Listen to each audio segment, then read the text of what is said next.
This morning, outrage as new video from Gaza shows Palestinian men stripped down to their underwear, kneeling in rows with hands behind their backs, surrounded by Israeli soldiers.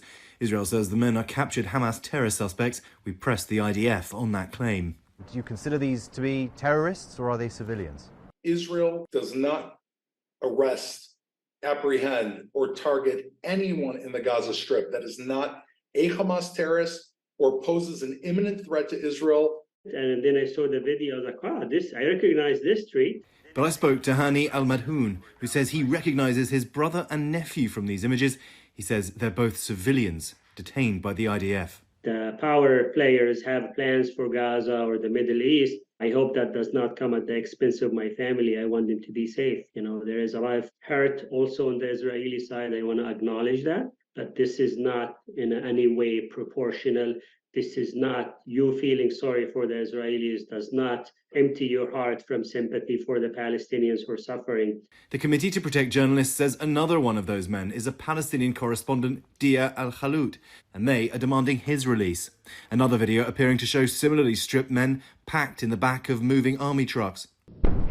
And this morning, massive explosions in northern Gaza blanketing the sky in smoke.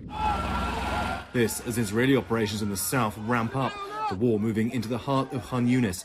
The IDF say they have breached Hamas defense lines, but this is where Palestinians had been told to go for safety.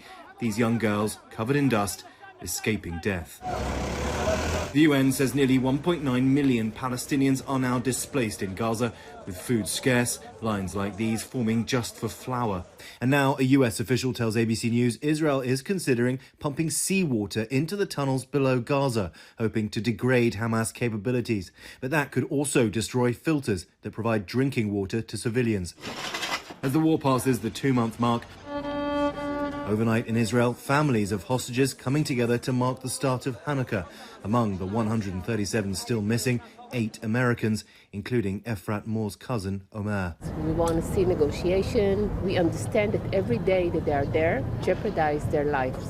So we need action. And there's been an uptick in violence in the occupied West Bank overnight. 6 Palestinians killed. That's 270 dead since October 7th. And in 2023, more than 430 Palestinians have been killed there. James Longman, ABC News in Sderot, Israel.